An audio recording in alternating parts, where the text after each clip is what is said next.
So we're going to start with Ian, period. If you don't mind, I'll introduce him for those that don't know him. And then I'll add the consent item and then we'll work from there.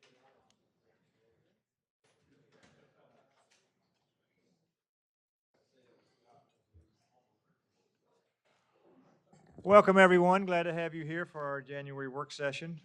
We're going to start off first because of what's going on with the weather. Lloyd, you going to handle this? Yeah, thank you, Mr. Mayor. So we are having just a little bit of rain outside. And so call on Ian to come up. He is the city's emergency management coordinator to give us just a brief update, and then he's going to return back to his emergency operations center, which is his office at the present time. Good evening, Mayor, members of council, and Ms. Kolchinsky, Ms. Deason. So the worst of the weather has passed by us. We still have some warnings around us. They canceled the tornado watch for our area. We still have some heavy rain that's going to come behind everything, and we'll have some high winds going through the majority of the day tomorrow. So we'll continue to deal with downed trees and power lines probably throughout the evening.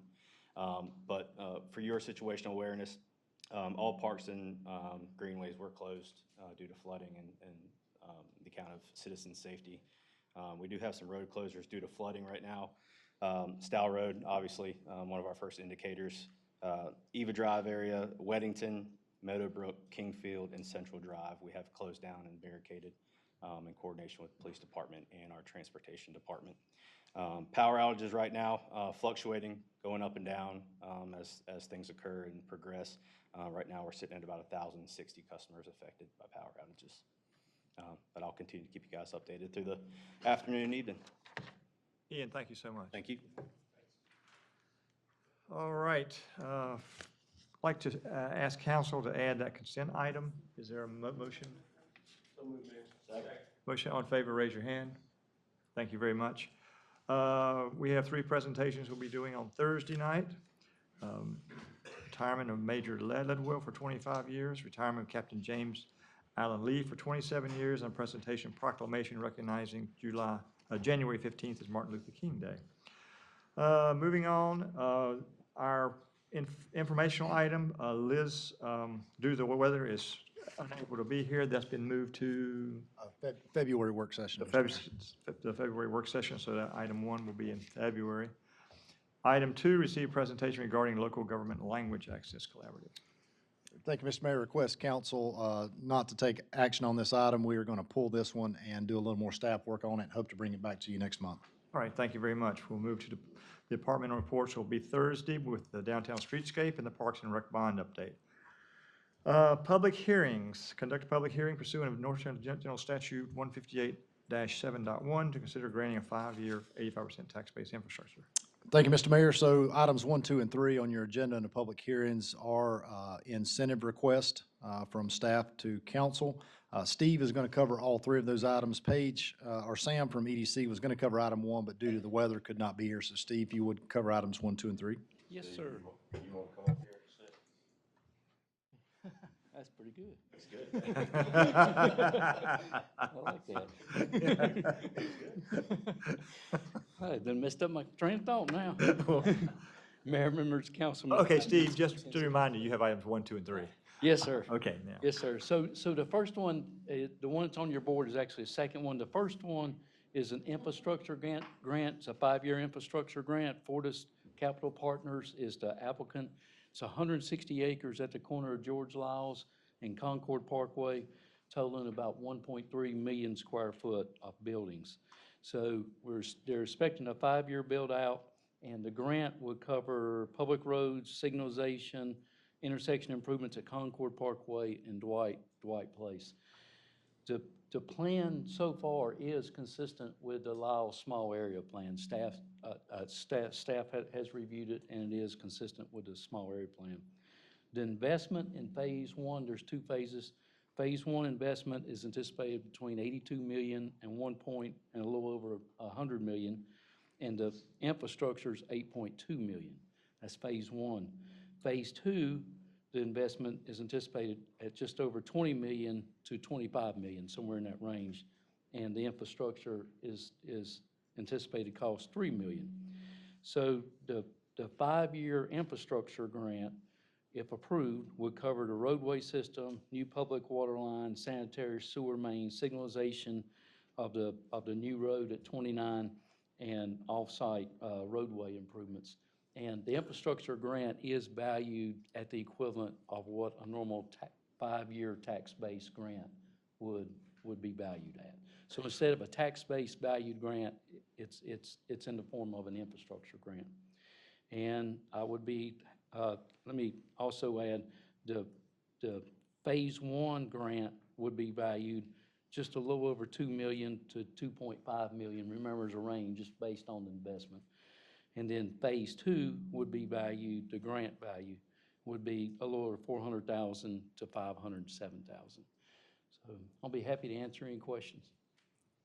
All right, question from council?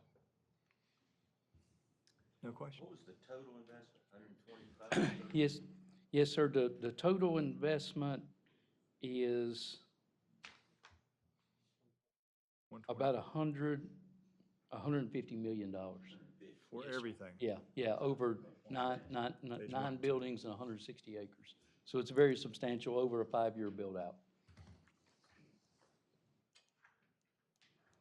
Okay, any more questions? All right, thank you. Item number 2, conduct a public hearing pursuant to General Statutes 158-71. Yes, sir. 3 So years. this is the one that's on the screen now. This would be a Center City grant to Southpaw Investors LLC for Suite 10 at Gibson Mill. This area has not been developed the entire time that Gibson Mill has continually been redeveloped. It's been vacant. So the plan is for 177 dining room area restaurant, and the value of the upfit for this space is almost 1.4 million square foot. And it would be a 3-year, 85% grant. As you can see on the screen, the value of the grant is just under $17,000 over the 3 years. And we put a proposed layout and an illustration on the screen for you. So again, what was the 1.4 million? Not the 1.385, but what was the That, 1.4 million? the 1.4 million, that is the anticipated investment just to accommodate the restaurant. Okay, Yeah, so it's very substantial. And the Center City grant, the threshold for eligibility is a $200,000 investment. So it far exceeds the threshold. question from council? All right. Item number 3, conduct a public hearing pursuant of General Statute 158-7.1 for a 3-year MSD. Yes, sir. So this is a municipal service district grant. The previous one was a Center City grant. This is a municipal service district grant. The threshold for this is $100,000. The anticipated investment is right at 1.12 million. One of the things that we talk about is the return on investment that the city's making in downtown. And this is another step, another private investment that is substantial. And if you think about it, wasn't that many years ago where we measured large investments around 100,000. And now just this for these 2 restaurants is over 1.1 million. Because it is a landmark building, the grant is 3-year 35%, not 85%, which is standard. It's 3-year 35%, and the value of the grant, the total grant is $5,600 over 3 years. And I'll also add that the one restaurant is proposed to accommodate 202 diners, which would also have catering out of the kitchen. And then the second one would be 150 diners. Both intend to energize the streetscape, which we're very excited about, and are also hopefully looking to energize Market Street with a deck in the rear at some point in the future. Just to confirm, Chicharro's is a local entity. Is that correct? Yes, sir. Yes, sir. Not only the local, they were actually voted the best Mexican restaurant in the county. So they're proven and have a very good track record. And this doesn't include anything with the upstairs apartments? It does not. Correct. It does not. This is just strictly for the commercial upfits. How much in total do you think he's invested in that whole building? The owner told me the other day it is in excess of $5 million. There you go. Yes, sir. Okay. So very substantial. And Any questions from council? All right, thank you very much. thank you. All right, number 4, conduct a public hearing, Z 2623. Thank you, Mr. Mayor. Calling Autumn to present the staff report to council this evening.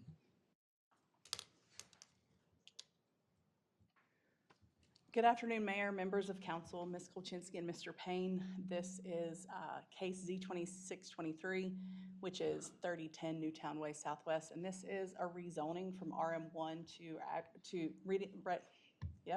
words aren't going to work, to agriculture, and it also requires a land use plan amendment. So this case did go to planning and zoning in December, and at that time it was recommended to move forward to council. So this project is, and this rezoning is a part of Nicolak Paving Stones, which did receive economic incentives in November. So just keep that in mind as we're talking about this. It is in this red triangle here. It's approximately 1.29 acres. It is currently zoned RM1, and they're proposing rezoning it to agriculture. This will remain vacant. It will serve as a buffer between Roberta Woods and Nicolak Paving Stones, to provide a 500-foot buffer between residential and outdoor storage. This is drone footage. We've laid the triangle on top here just so you can see where Roberta Woods is.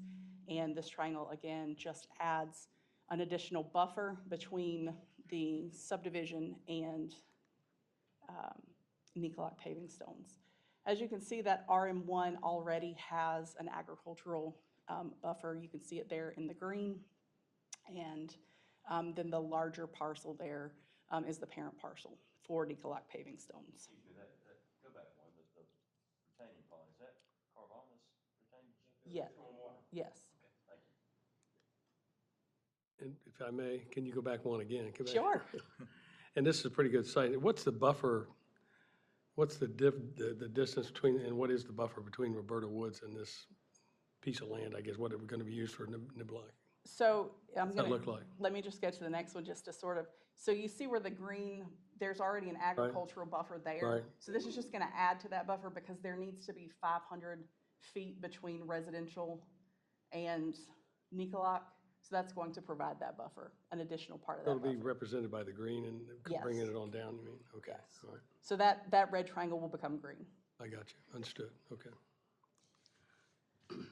The land use plan currently is industrial and employment, as you can see here, and agricultural is not listed as a corresponding zoning classification.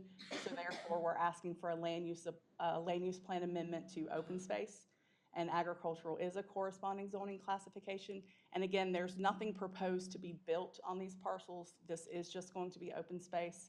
There's also a Duke Energy right-of-way running through there as well. The statement of consistency is noted here. Supporting approval, you can see from planning and zoning, and then supporting denial. The only difference is that last bullet point, which states the zoning amendment is reasonable and in public interest as it is consistent with the existing zoning adjacent to the subject property. The zoning amendment and subsequent land use plan amendment are necessary to meet the outdoor storage separation requirements for the proposed use facility to be constructed. And then supporting denial would be that they are not necessary. And then you will need to approve or amend the statement of consistency, approve or deny the zoning map amendment, and approve or deny the land use plan amendment. So I have another question. So just so I Ask away. understand this, nothing will be built on this piece, but it will be used for storage. It No, will not be used for storage. the storage will only be on that The other larger- side? Yes. Okay, gotcha. So nothing's going, literally nothing is going to. Literally nothing. It is a just going buffer. to add to the buffer for those requirements. Does the same entity own that piece of land they're changing? They will, yes. Yeah. Okay. All right. Other questions? Yes, sir. I assume, the signage went out and everything for the neighborhoods adjoining to come forward and say anything they wanted to say, and was there any feedback from the local neighborhoods? We have not gotten any feedback, or planning has not heard any feedback. Okay, just want to be, thank you. Any other questions? Thank you very much. Thank you. Moving to presentations and petitions and requests. 1, consider approving and allocating $40,000 to Home Investments Partnership. Thank you, Mr. Mayor. So Mary's going to come forward and talk about this continued partnership we have with Habitat. So Mary, if you would. Mayor, members of council, Mr. Payne, Ms. Kolchinsky, the item I'm presenting is a request from Habitat for Humanity Cabarrus County for a $40,000 allocation to build a new home at 190 Duval Street. If approved, this would be the third home that we have partnered with Cabarrus County, with Habitat, with Habitat to build this year. The home, again, would be sold to a family that's between 30 and 60% of area median income, and Habitat has agreed to continue their efforts to meet the city standards for design and construction. I'm happy to answer any questions you may have. Any question from council? All right, thank you very much. Item number 2, consider adopting a resolution directing the application of LGC for approval of utility system revenue bond. Thank you, Mr. Mayor. Jessica will come forward and present this item to council this evening. Good afternoon, Mayor, members of council, Mr. Payne, Ms. Kolchinsky, Ms. Deason. The city is planning to issue revenue bonds for improvements at the Hillgrove Water Treatment Plant. And so this is just kind of the first step in that issuance process. It's a resolution authorizing me to submit the application to the LGC, approving our financing team, and just making other statements of fact related to the issuance of the bonds. It does include a not-to-exceed amount of $25 million. We do anticipate it'll actually be lower, but we just wanted to make it where we wouldn't have to come back and do another resolution, depending on how bids come in. Any questions on this resolution? Thank you. Any questions? Bond market's very fluid. What would you expect these would issue at? Just a guess. And we're still hoping for around the 5% we saw before, but, Better. it's hard to know, but they still think we're going to be very competitive with where our current financial situation is.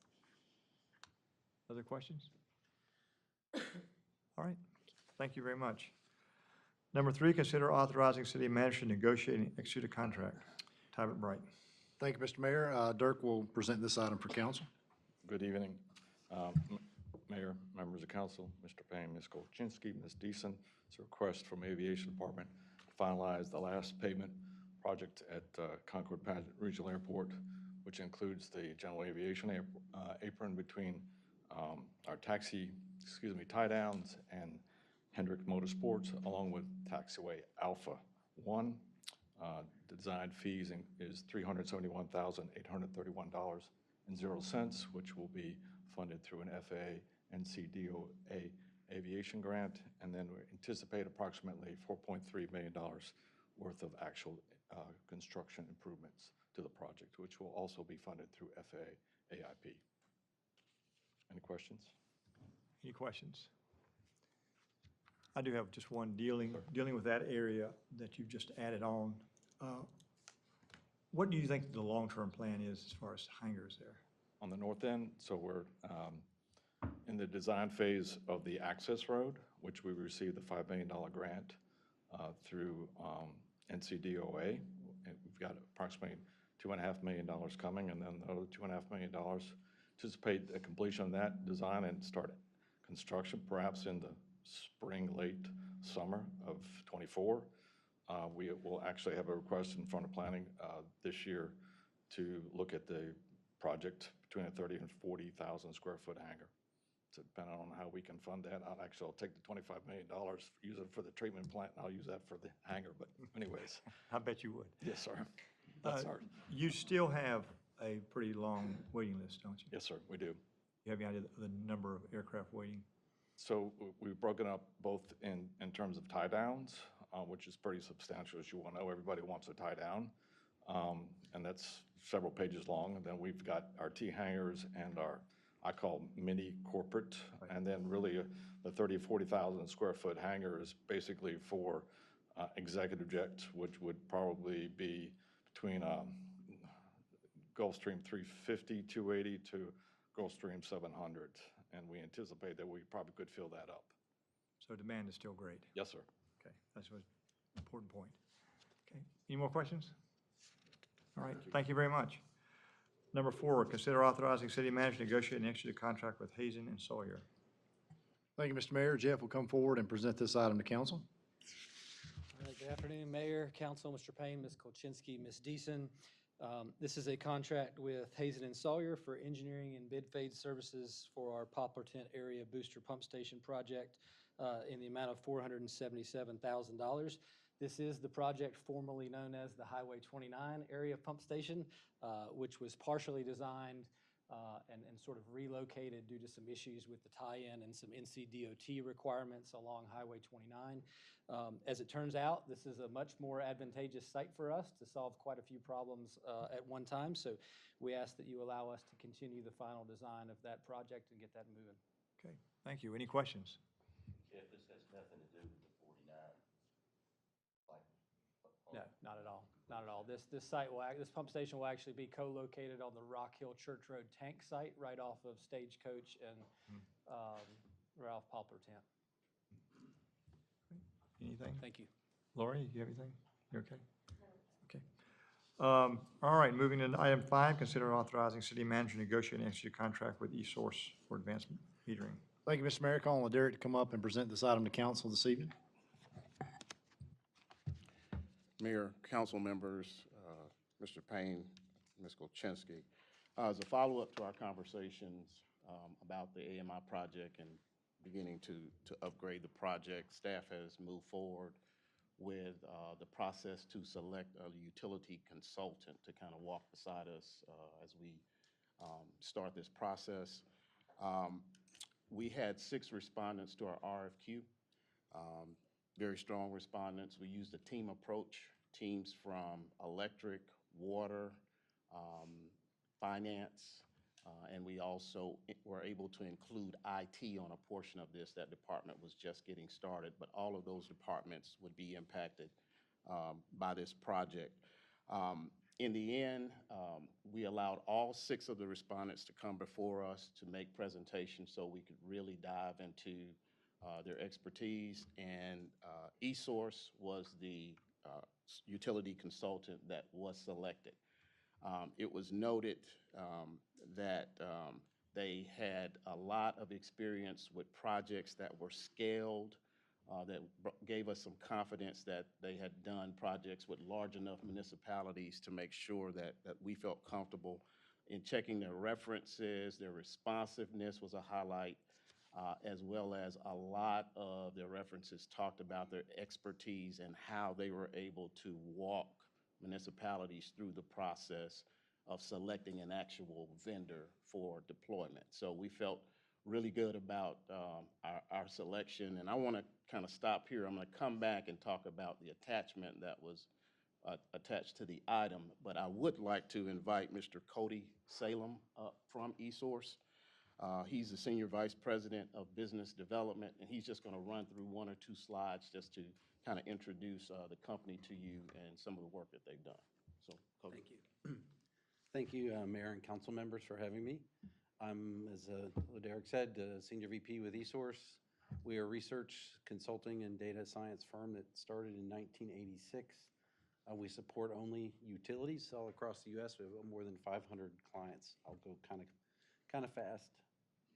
I go the wrong way. Uh-oh. Let me try that again. How about this one?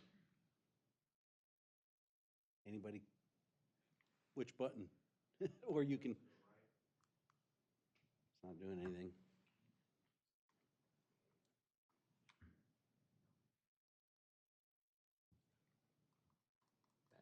Yeah, can you advance it? Can you advance it further? Thank you. Up.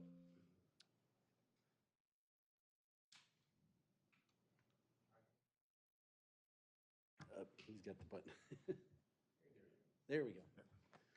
All right, so some nearby and similar clients.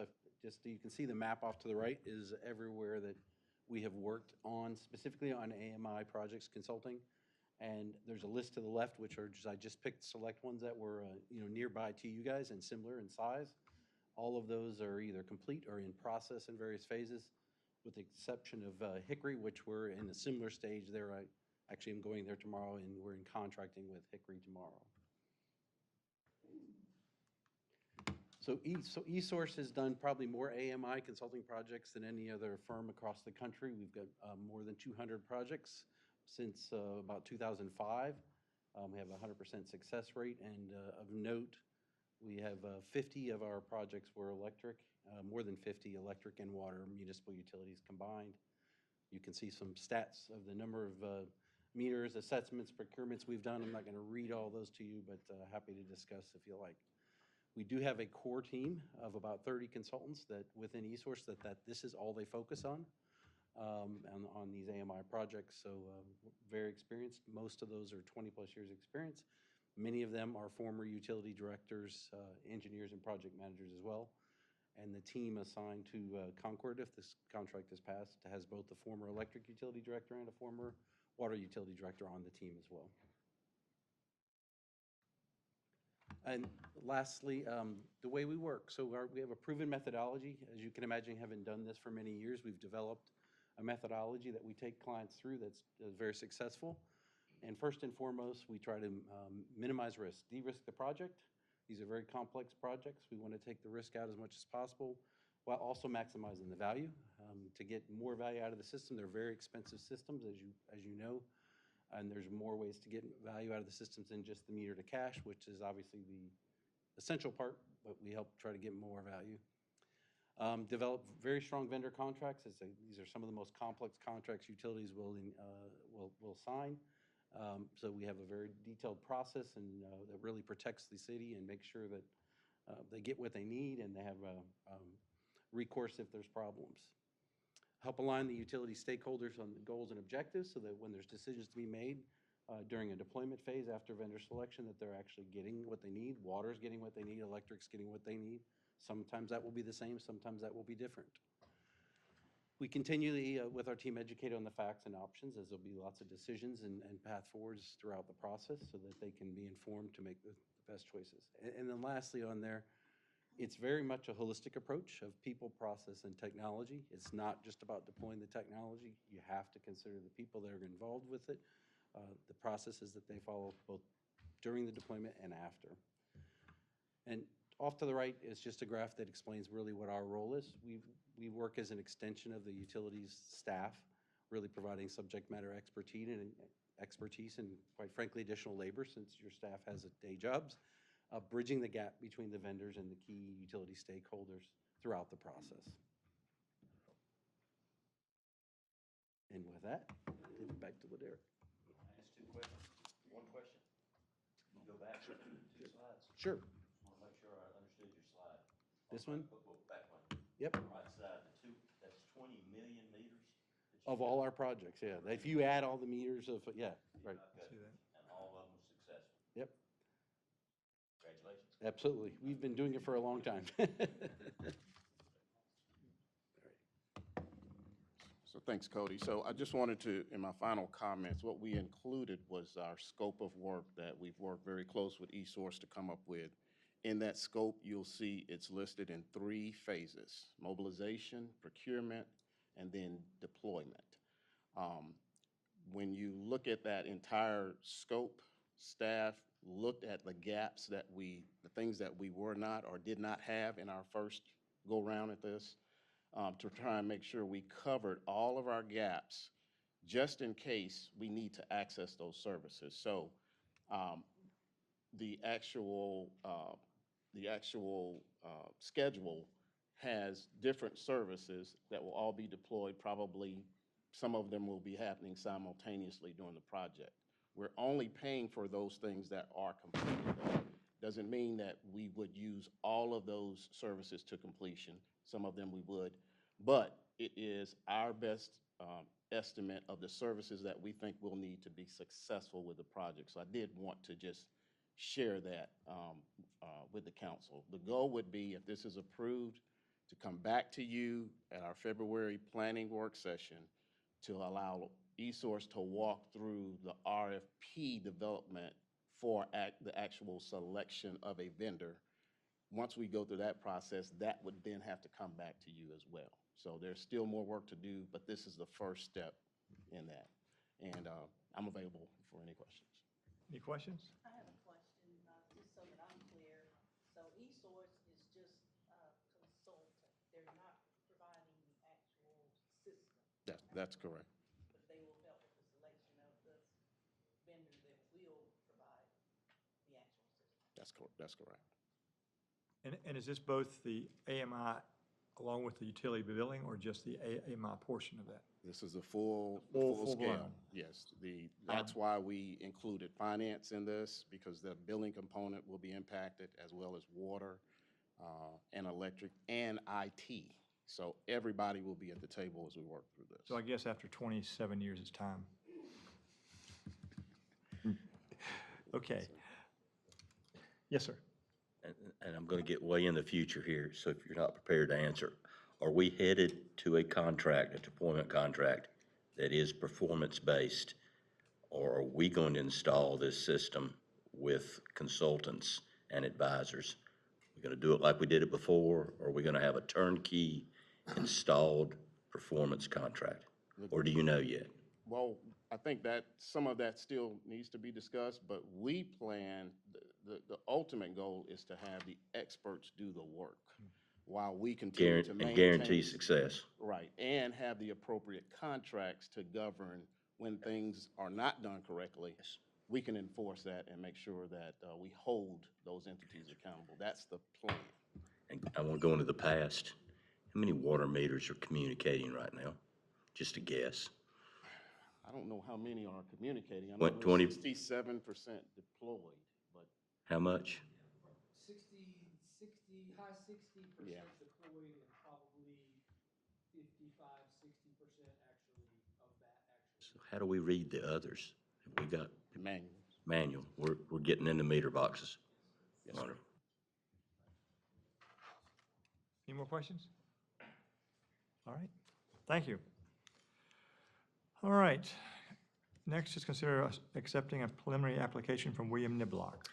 Thank you, Mr. Mayor. So items 6, 7, and 8 are very similar in nature. I'll call on Jackie to come forward and present these items to council. Good evening, Mr. Mayor, Council, Mr. Payne, Ms. Kolchinsky, and Ms. Deason. Tonight, I come to you with William Niblock. He has submitted a preliminary application to receive water service outside the city limits. The parcel has been in record of since 1978 and is part of Beach Bluff, and is a single-family home to be developed. There's both water and sewer available. The recommendation is to proceed to the final phase, excluding annexation. 7. Before you go forward, I'm going to ask, are there any questions from council? So if I look on the application, the application says under the description that it's unsuitable for septic, but he's only asking for water. Correct. There is an easement, a private easement to the Okay. back parcel, Okay.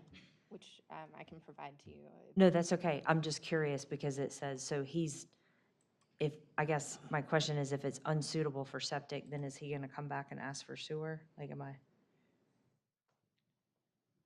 I missing something? What am I missing? I'm not sure. Do you see what I mean? That's a good question. Just because it's because it's one house and it's automatically, is that, okay. I'm just curious because then he's getting water and sewer and he's not getting annexed. Do you see where I'm going with that? Although I know that entire neighborhood is in the county. Access, sewer, and water type of service request. Back on page 67. Sorry, I have to, Yep. let me zoom in on that.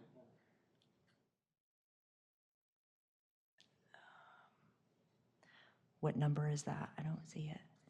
Oh, it does, 15. It says sewer and water on the, yeah, I didn't even go down that far. I just read that it said it was unsuitable. So 15 says he's asking for sewer and water. So maybe just a clarification on that would be awesome. I was just a little confused. I only picked up on the it's unsuitable for septic. I'm like, why is he not asking for sewer then? exactly. And it's outside the city. So, yeah, thank you.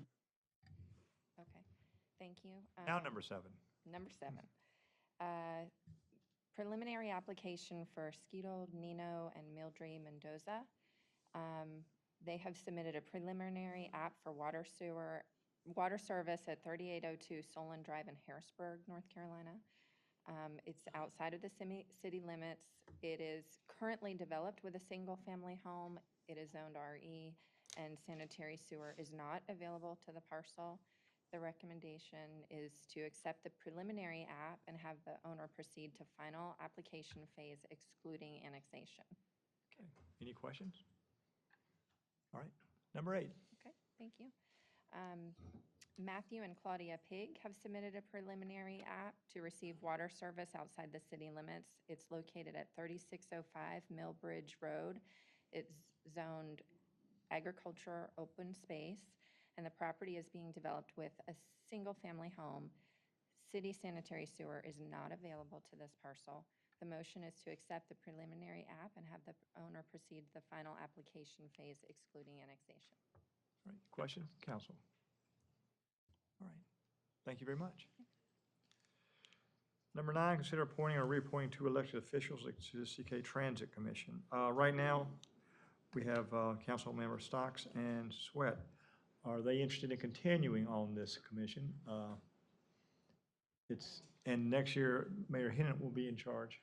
He'll be the president of that one. So if that's okay with you guys, we'll bring that up for vote on Thursday.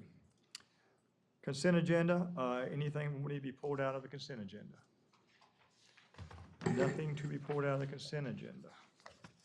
All right, I need a motion to go into closed session pursuant of NC General Statute 143-318.11A3 in order to consult with attorney to give instruction concerning judicial action titled Concord, City of Concord versus Barbara Scotia College Incorporated. Is there a motion?